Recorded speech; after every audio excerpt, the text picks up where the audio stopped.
আসসালামু আলাইকুম। কিছু কাজ সহজে করে নিলে ব্যাপারটা মন্দ হয় না। ঠিক এরকম একটা রেসিপি হচ্ছে আজকে আমার, আর সেটা হচ্ছে আলু আর বেগুনি একসাথে। খেতে দারুণ মজার হয়েছে। আলাদা করে আপনাকে আলুর চপও বানাতে হবে না, আলাদা করে বেগুনি বানাতে হবে না, দুটো একসাথে করেই চলুন আজকে বানিয়ে নিই। প্রথমে আমরা বেসনের গোলাটা বানিয়ে নেব। 1 কাপ বেসন নিয়ে নিচ্ছি একটা বাটিতে, আর 1/4 চা চামচ করে নিয়ে নিচ্ছি গুঁড়া মশলা, মরিচ, হলুদ আর হচ্ছে ধনিয়া। পরিমাণ মতো লবণ মিশিয়ে শুকনো উপকরণগুলো একসাথে মিশিয়ে নিয়েছি। তারপর অল্প অল্প করে পানি দিয়ে একটা গুলা তৈরি করে নিচ্ছি। ভালো করে মিশিয়ে নিচ্ছি। পানিটা একবারে দেওয়া যাবে না, কারণ গোলাটা একটু ঘন হবে। এভাবে করে অল্প অল্প করে পানি দিয়ে মসৃণ একটা ডো বানিয়ে নিচ্ছি। তো আমাদের বেসনের গোলাটা এখন রেডি হয়ে গেছে। গোলাটা একটু চেক করে দেখে নিচ্ছি এটার ঘনত্ব কতটুকু। এভাবে করে যখন আপনি কাঠিটা ডুবাবেন তাহলে দেখা যাবে যে উপরটা খুব ভালো করেই কভার হয়ে গেছে। তার মানে আমাদের বেসনের গোলা একদম ঠিক আছে। এখন আমরা আলুর পুর রেডি করে নেব।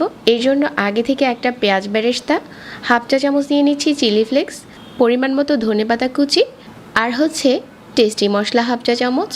এখন এই সব কিছু আলুর পুরের সাথে মিশিয়ে নিচ্ছি। সব কিছু একসাথে মেশানো হয়ে গেছে। তারপর হচ্ছে আমি এগুলোকে একটু চেপে হাত দিয়ে কিছুটা লম্বা করে নিচ্ছি। আমাদের আলুর পুর রেডি হয়ে গেছে।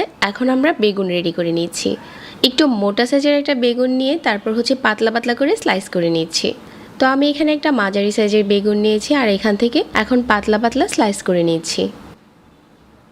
যখন পাতলা স্লাইস করা হয়ে গেছে তারপর হচ্ছে একটা সাইডে আলুর পুর দিয়ে রোলের মতো বাজ দিয়ে দিচ্ছি। আলুর পুরটা ভালো করে বেগুনের উপরে লাগিয়ে তারপর হচ্ছে এভাবে করে বাজ দিয়ে সাইডটা একটু আটকে দিচ্ছি টুথপিক দিয়ে। একইভাবে সবগুলো বানিয়ে নিচ্ছি। এখন হচ্ছে এগুলো আমি বেসনের গোলাতে ডুবিয়ে নেব, আর ডুবো তেলে ফ্রাই করে নেব।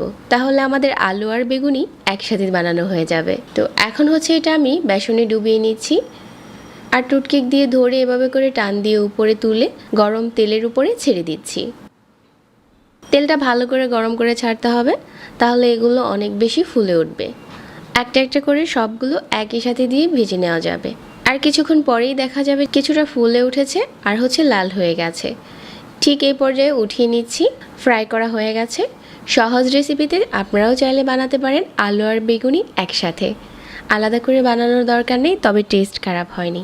আশা করছি আমার আজকের রেসিপি সবার কাছে ভালো লেগেছে।